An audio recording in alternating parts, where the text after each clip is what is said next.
Yakobus 3 saya bacakan ayat 13, hikmat yang dari atas ya. Siapakah di antara kamu yang bijak dan berbudi? Baiklah ia dengan cara hidup yang baik, menyatakan perbuatannya oleh hikmat yang lahir dari kelemah lembutan.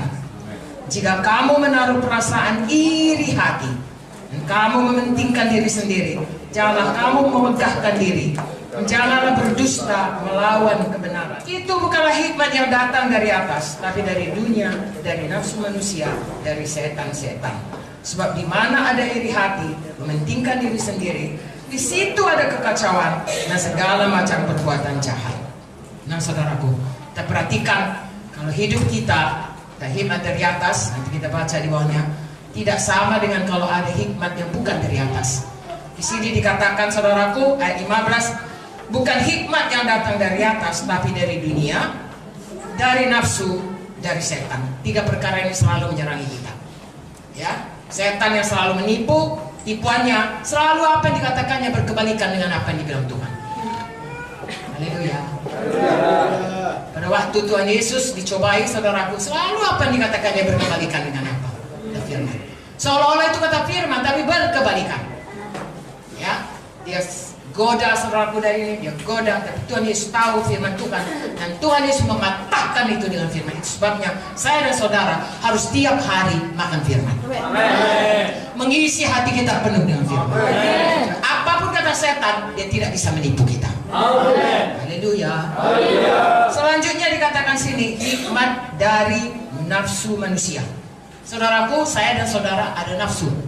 Ya, nafsu makan, maksudnya supaya kita hidup. Kalau nggak ada nafsu makan itu sakit. Ya, nafsu tidur supaya kita bisa kembali pulih. Kalau nggak bisa tidur pun sakit juga.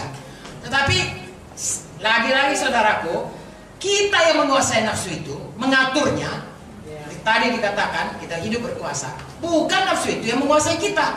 Amen. Sehingga tidak terkendali.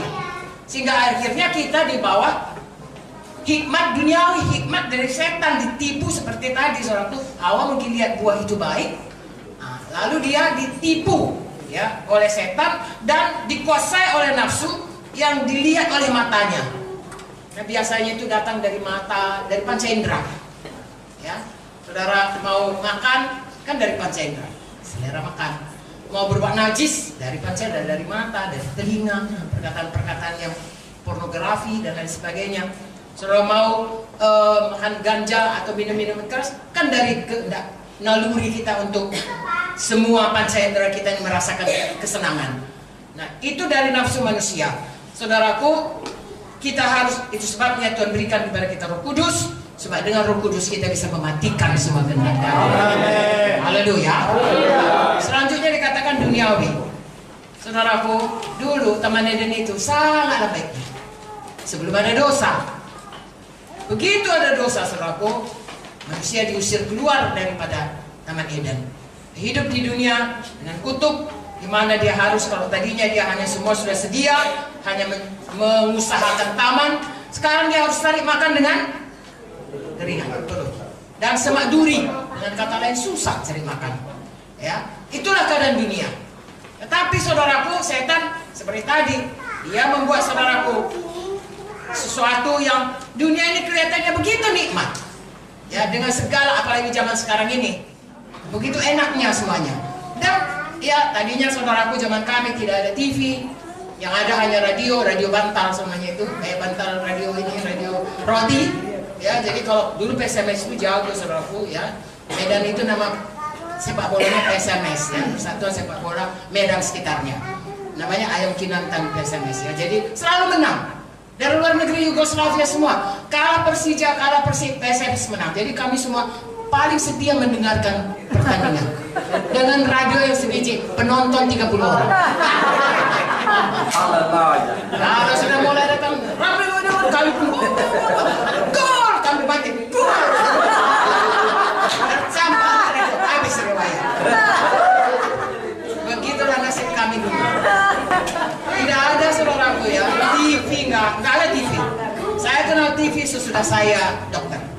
Ya, saya bisa bayangkan TV-nya putih hitam dan hanya ada siaran TVRI pemerintah. Lalu kemudian adalah mulai satu-satu saudaraku ya acara-acara dari luar negeri seperti dulu ya, dari Jepang, dari mana. Wow, sekali seminggu saya sampai tutup praktek hanya untuk nonton itu. Saudara bayangkan itu bagaimana kehidupan. Tapi sekarang ini saudara punya dunia ini di genggaman tangan saudara. iPhone saudara, handphone saudara. Saudara mau apa? Mau lihat WTC jatuh, lihat aja di situ.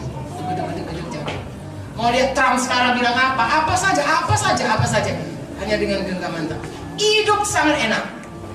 Ya, saudara mau makan apa? Mau makan dari Jepang, dari Spanyol, dari mana? Pakai online saja. Sebentar kan datang, nggak suka ini campakkan, beli yang baru. Itu godaan-godaan yang bisa membuat kita lupa distraksi kepada apa rencana Tuhan dalam hidup kita. Sangat tertarik. Seperti kalau kapal, ya, kapal itu, saya punya 2 saudara sepupu kapten kapal. Pernah dibawanya ke kapal, rupanya setiap sekian lama itu harus selalu dicek koordinatnya. Itu kan ada yang ada karangnya, ada yang ada mercusuarnya, ada jalurnya jalan itu. Kalau tidak diikuti, kita bisa ketabrak atau bisa sampai ke Pulau Natuna, bukan ke Belawan, saudaraku. Karena apa? Ada arus, ada angin, dan lain sebagainya. Nah, jadi selalu dia tunjukkan itu. Jadi selalu pada tepat waktunya, dan tepat sampainya, dan tepat jalurnya. Sebenarnya hidup kita juga harus demikian. Harus hari lepas hari kita lihat pada jalurnya, atau sudah distraksi oleh setan, oleh kehendak daging, oleh duniawi. Itulah yang selalu menarik. Tidak kelihatan itu arus bawah itu, arus di bawah laut, tapi bisa ditariknya pelan-pelan sampai ke Laut Cina Selatan sana. Lalu kita pun terhilang, tidak lagi sampai ke Belawan. Saudaraku, Tuhan sudah tetapkan hal yang baik kepada kita. Mari teruskan berlari-lari pada panggilan.